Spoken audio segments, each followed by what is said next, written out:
있겠죠? 기억을 한번 떠올려보죠. 생각해보니 2년 전 제가 바로 이 길을 올라간 적이 있었습니다. 찾아볼까요?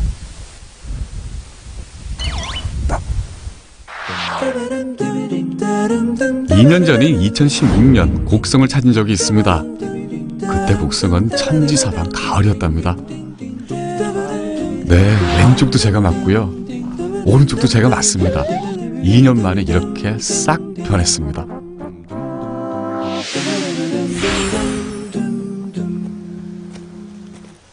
고려 원공신 장절공 신순겸 장군 지단 출입로.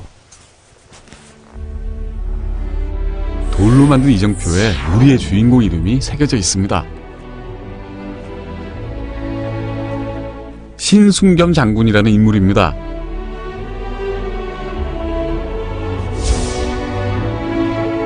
신순겸의 흔적을 쫓아 가을 속으로 들어갑니다. 길 끝에 작은 제단을 만납니다. 효심과 함께 단심의 두 번째, 그러니까 충심입니다. 여기에 충심을 상징하는 사람이 묻혀 있습니다. 읽어볼게요. 고려태사 장절 신공 개국 공신 지단. 묘가 아니라 단이라고 했습니다. 자, 신공은 아까 보신 것처럼 신순겸 장군을 뜻합니다. 여기 신순겸 장군이 묻혀져 있습니다. 엄밀하게 말하면 신순겸 장군의 머리가 묻혀있는 초정되는 묘입니다. 신순겸 장군은 고려 개국의 1등 공신입니다. 곡성 목사동 사람이죠. 고려를 건국한 왕건이 대구 팔공산 전투에서 후백제 견훤에게 쫓길 때 신순겸은 왕건과 갑옷을 받고 있고 싸우다 목이 베어 죽습니다. 그 목을 애마가 그 목을 물고 고향인 이곳 곡성까지 와서 여기에 놔두고 쓰러져 죽었죠.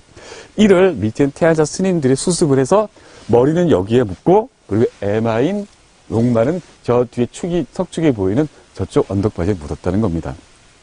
고향이 여기 곡성입니다. 근데 신장군은 평산신씨입니다. 왜 평산일까요? 신순겸 장군이 활을 잘 쐈답니다. 그랬더니 왕건이 저기 기러기가 날아가는데 기러기 맞춰봐라. 세 번째 기러기를 맞춰보라. 그랬더니 실제로 쏴서 세 번째 기러기를 맞춰 떨어뜨렸답니다. 거기가 황해도에 있는 평산이라는 곳입니다.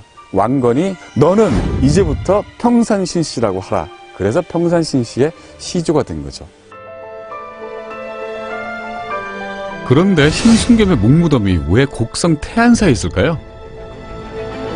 전하기로는 태안사의 3대조 광자대사 윤다가 왕건과 왕건의 맏아들 혜종의 스승이었습니다. 그러니까 태안사는 고려 왕실의 비호를 받는 절이라는 얘기입니다. 같은 맥락에서 고려 개국공신 신순겸의 목무덤 전설도 이곳에 전하게 된 거죠. 곡성에는 신순겸의 또 다른 흔적이 남아 있습니다. 곡성 목사동면은 신순겸의 고향입니다. 그를 기리는 사당이 이곳 용산제입니다.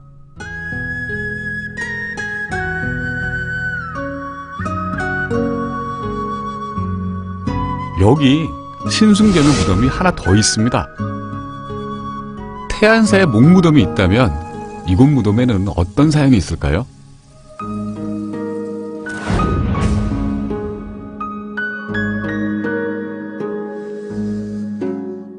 신순겸이 그렇게 주군을 위해서 죽고 훗날 신순겸의 고향인 곡성 목사동면에 이렇게 그를 기리는 사당이 섰습니다.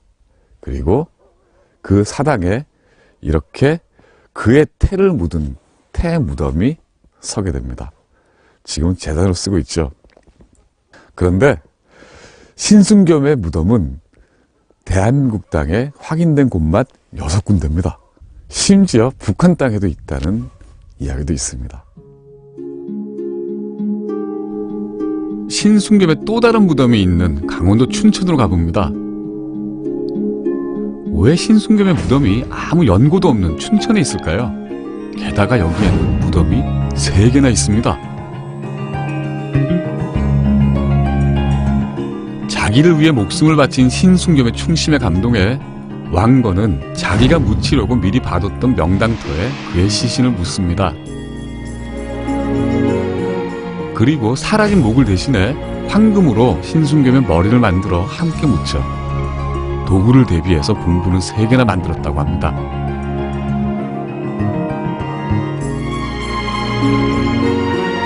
이들 봉분 가운데 어디에 황금머리상이 묻혀 있을까요? 1970년대까지도 도굴꾼들이 출몰했다고 합니다. 그 후손들도 지금 어디가 진짜 무엇이 있는지 그거는 우리도 모르는, 조사를 안 해봤기 때문에 모르고 있습니다. 조사를 안 하는 이유가 혹시 있으세요? 조사를 하면은 그게 우선 신비로운 게 없어지고, 그거를 알으면은 벌써 그 가치가 없어지지 않습니까? 그러니까 그거는 우리가 그 관심을 안 갖습니다. 그렇습니다. 신순겸 후손의 말씀처럼 어쩌면 남은 흔적들보다 그들의 마음이 더 중요한지도 모르죠.